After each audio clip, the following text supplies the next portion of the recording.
Hello, everybody. Hope you're doing well. Oh, whoops. How did that get up there?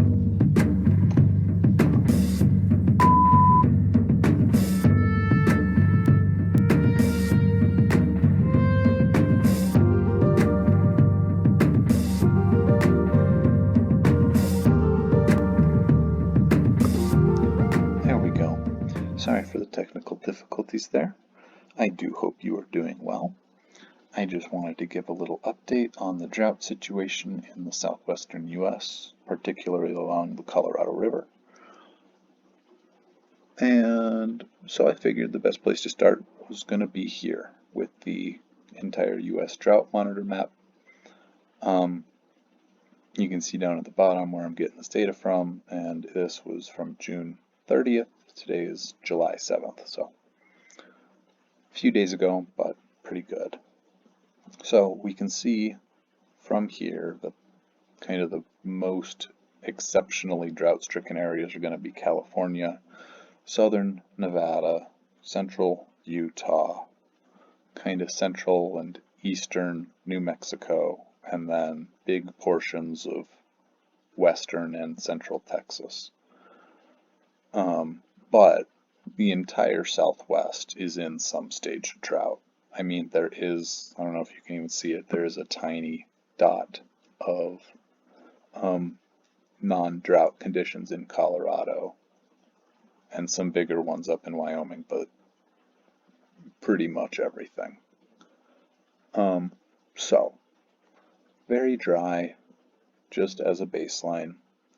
So if we want to talk about the Colorado River and the reservoirs on it, I think it really helps to first get an idea of where those reservoirs are and then how big each of them are relative to each other. So this is a map of the Colorado River, and I just kind of want to talk through where it goes and then talk through some of the reservoirs on it. So up in Colorado, it starts on the Continental Divide at Lake Granby, which isn't actually listed here, unfortunately. But it's that top little peak of the bolded Colorado River within Colorado. It's going to flow down into Grand Junction, which is listed here, and then into Utah through Moab, and then into Lake Powell. Lake Powell is an artificial lake, which we created when we built Glen Canyon Dam, right on that Arizona-Utah border. And that is a hydroelectric dam that generates electricity for, I think, some 7 million people.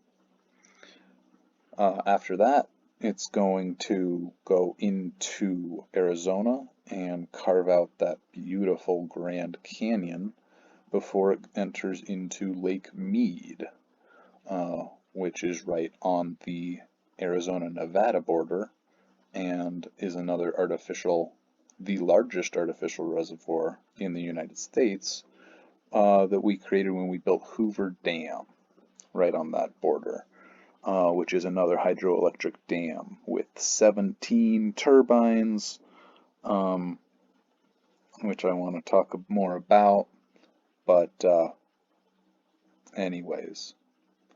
After that, the river flows into that little Lake Mojave just downstream of Mead, and then it's going to carve out this California-Arizona border as it goes into Lake Havasu, and then down into the city of Yuma, you can see right before it goes into Mexico, and then into the Pacific Ocean there, right along Baja California in Mexico. So that's the Colorado River itself, and then this entire shaded region forms the Colorado River Basin, which includes all the tributary rivers that contribute water to the Colorado. So even though the Colorado River itself doesn't flow through Wyoming, we've got these three big rivers up here, if I can zoom in, the Black's Fork, the Big Sandy, and the Green River, all joined together at Flaming Gorge, We've got a dam there. That forms Flaming Gorge Reservoir in Wyoming, right on the border there between Wyoming and Utah. Downstream of that, the Green River flows into the Colorado.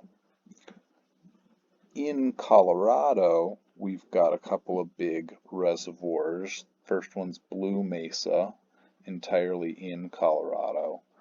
And the second one is Navajo, right on the border of Colorado and New Mexico, really kind of more in New Mexico. But both of those capture water from snowmelt high up in the Rocky Mountains and bring it down into the Colorado River. Over in Utah, there's this big Strawberry Reservoir, which is notable. I don't actually have level data for this one, unfortunately, but it is a big one. It's worth noting.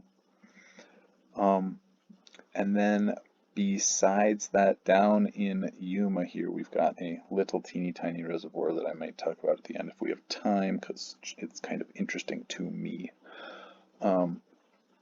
Anyways, that is the river, the basin, and these big reservoirs.